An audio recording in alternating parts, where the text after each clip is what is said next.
Lord Byron's poem Darkness offers us a fantastic portrayal of the end of the world. It begins, "I had a dream which was not all a dream.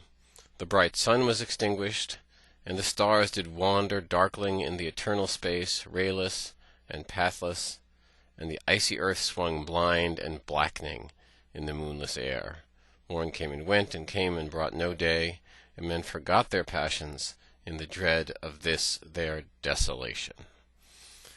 This desolation, the portrayal of the world at its end, at its most extreme, is an example of the romantic preoccupation with apocalypse.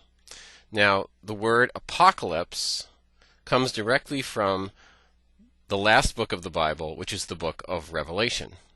The book of Revelation portrays God's destruction of the world at the end of time and Judgment Day, the judgment of the world and the bringing about of a new world.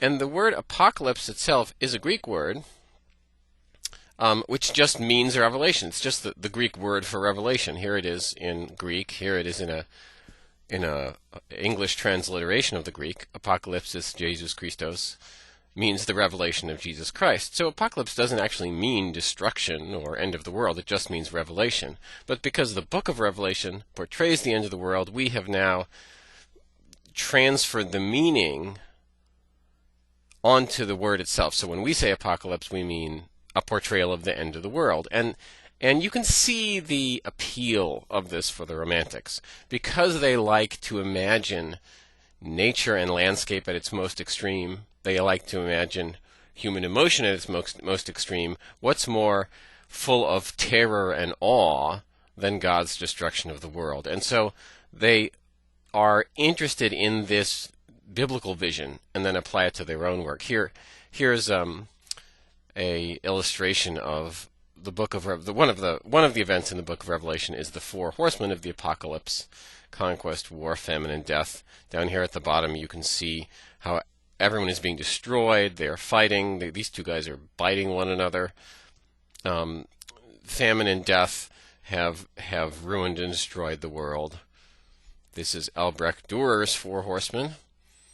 And once again, you see the angels coming from heaven to bring this ruin upon the world. To give you an example of the sort of things you read in the book of Revelation, this is just one little piece from Revelations 8. "The first angel sounded, and there followed hail and fire mingled with blood, and they were cast upon the earth. And the third part of the trees were burned up, and all green grass was burned up. And the second angel sounded, and as it were a great mountain burning with fire was cast into the sea. And the third part of the sea became blood, and the third part of the creatures which were in the sea and had life died, and the third part of the ships were destroyed. And the third angel sounded." So these are there's like 7 angels, and there's 7 seals, and there's 7 trumpets, and something horrible happens after all of them. "The third angel sounded, and there fell a great star from heaven, burning as it were a lamp, and it fell upon the third part of the rivers, and upon the fountains of waters." So all through the book of Revelation, you gradually see the world being burned up and destroyed and ruined, and you get these vast images of death and destruction and emptiness and ruin. Byron's poem continues portraying the response of people to this apocalyptic world he imagines, in which the sun has died and everything's freezing and all the crops are dying. "And they did live by watchfires, and the thrones, the palaces of crowned kings, the huts, the habitations of all things which dwell, were burnt for beacons. Cities were consumed. Men were gathered round their blazing homes to look once more into each other's faces. Forests were set on fire, they fell and crashed, and all was black." So you have this world of nothing but darkness and fire and destruction and ruin. It's not explicitly the book of Revelations in the Bible, but it's a kind of a secular, fantastic version of the apocalypse.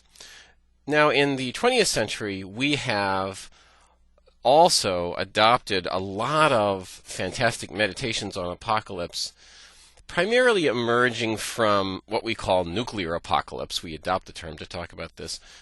Anxiety is about nuclear war in the middle of the 20th century. Spawned this whole, and this is an actual image of Hiroshima, after the nuclear bomb is dropped on it,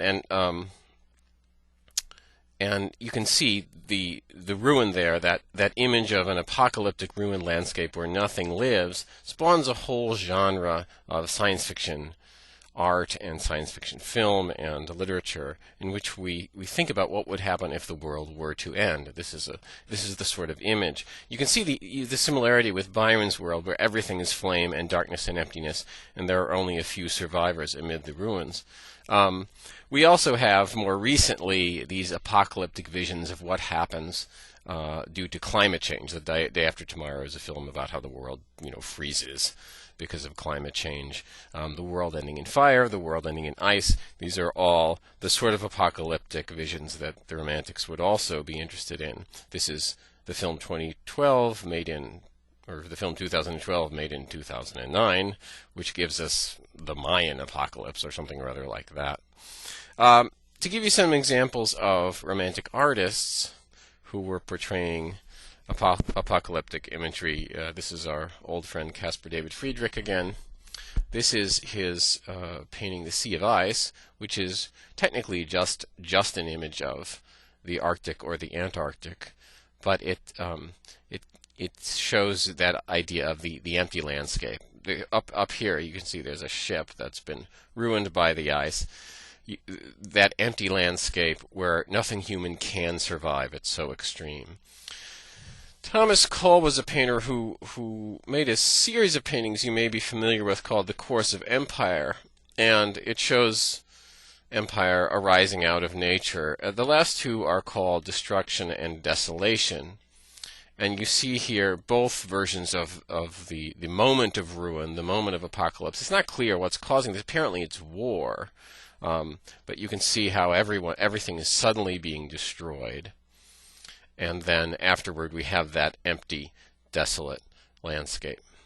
Another example of an empty, desolate landscape is from the more recent film I Am Legend, in which you have an apocalypse caused by a virus that kills everyone off. You have, here's another apocalyptic image of the city overgrown by weeds. This is a sort of random apocalypse. It's not clear how this apocalypse came about, but London is in ruins. Look at this guy here. He's got his gun. You know what they say, buy bullets and canned goods just in case. And often portrayals of the end of the world, portrayals of apocalypse will focus in on one solitary figure who is sometimes heroic and is sometimes savage.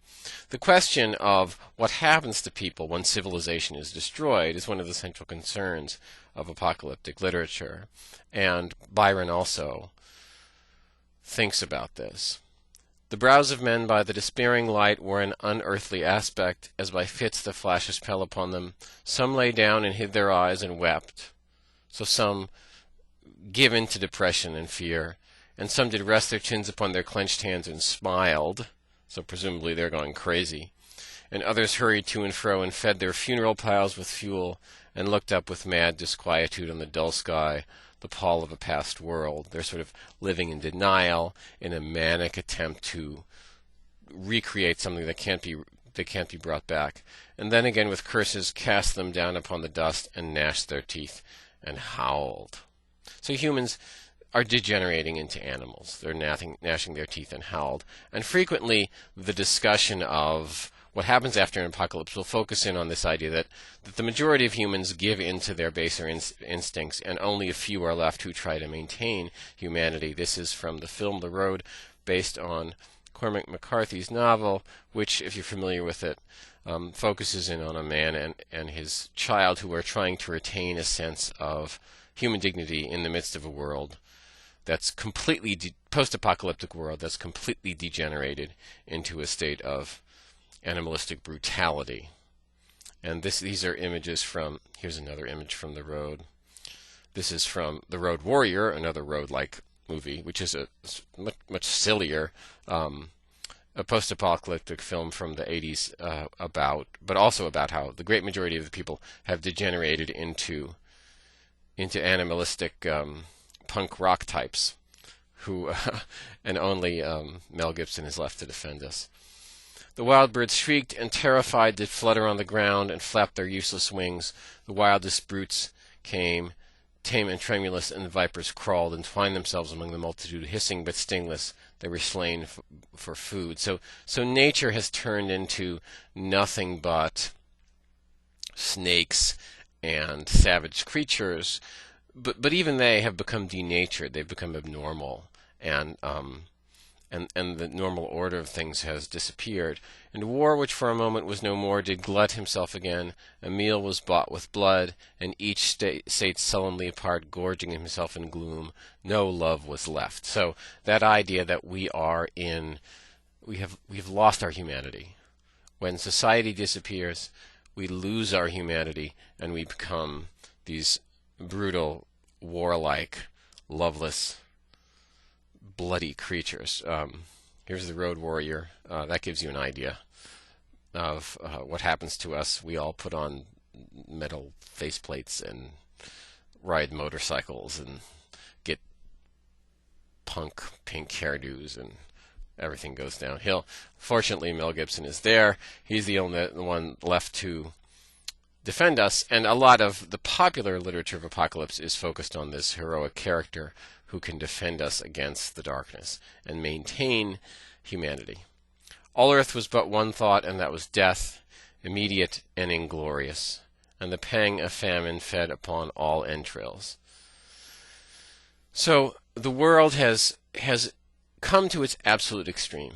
All we think about or understand is death, is the absence of self. And where Keats is focusing on that moment where beauty and death come together, for Byron, he's pushing us to the extreme, not to find beauty, but almost to find the intensity of pain that results from this proximity to death. And the pang of famine, the pain of famine fed upon all entrails. Men died, and their bones were tombless as their flesh. The meager by the meager were devoured. Which brings us to the zombie apocalypse, which would be another example of our more recent apocalyptic preoccupations. I don't think that Byron is actually talking about people devouring one another in darkness, but he might be. This zombie apocalypse idea is a fairly recent phenomenon, starting with George Romero's Night of the Living Dead. The idea being, as I'm sure you're familiar with, people are still alive, but they're turned into zombies who eat brains, and all you have to do is get bitten and you become a zombie yourself. So that's the sort of ultimate example of animalistic humans. It's not even normal humans who've been driven to cannibalism like you see in the road. It's there's this virus that turns everyone into this sort of creature. And you have the lone gunman standing up against Zombieland. The zombie apocalypse is there she is, the lone knife-wielding woman standing up against the zombies. The zombie apocalypse is not to be confused with the Zumba apocalypse, which is even more terrifying. The sole image of love we get in Byron's darkness is that of this dog for his master. Even dogs assailed their masters, all save one, and he was faithful to a corpse, and kept the birds and beasts and famished men at bay, till hunger clung them, or the dropping dead lured their lank jaws. Himself sought out no food, but with a piteous and perpetual moan and a quick desolate cry, licking the hand which answered not with a caress, he died. Or the dropping dead lured their lank jaws. So yeah, actually they are eating one another. They're eating. Their jaws are lured by the dead. I guess they're eating dead people as opposed to living people, but still, cannibalism seems to be in the offing. The image of the man and his dog, the only one who really loves you, the most human being left is a dog in this apocalyptic world, is something we do see weirdly over and over. Famously, the movie A Boy and His Dog from 1975, which which forces the protagonist to choose between his dog and the rest of humanity. The crowd was famished by degrees, but two of an enormous city did survive, and they were enemies. They met beside the dying embers of an altar place where had been heaped a mass of holy things for an unholy usage. So only two people left. They hate one another. This is what humanity has come to. They're in a church. Religion is no longer empowered to help us. So it's not the biblical apocalypse where God is overseeing all of this. It's a secular apocalypse, which is even more meaningless and painful. And these two men finally stare into each other's eyes and saw and shrieked and died. Even of their mutual hideousness they died, unknowing who he was upon whose brow famine had written fiend. So the ugliness and horror of the situation destroys them. The world was void. The populous and the powerful was a lump, seasonless, herbless, treeless, manless, lifeless. There's nothing left. Everything is less. Everything is gone. There are no longer seasons, trees, men. A lump of death, a chaos of hard clay. Nature pushed to its absolute extreme of death, of hard clay. Rivers, lakes, and oceans all stood still, and nothing stirred within their silent depths. And here, as the poem's ending, Byron is just pushing the imagery more and more towards the absolute extreme of stillness, darkness, emptiness, nothing moving, nothing alive. Ships sailorless lay rotting in the sea, and their masts fell down piecemeal. As they dropped, they slept on the abyss without a surge. The waves were dead. The tides were even the waves are dead. This is ultimately the apocalyptic aesthetic, is this staring at death, staring at a vast empty landscape where nothing lives, where nothing can grow, where nothing can go on, and knowing for certain that there will be no rebirth. The moon, their mistress, had expired before, the winds were withered in the stagnant air, and the clouds perished. Darkness had no need of aid from them. She was the universe.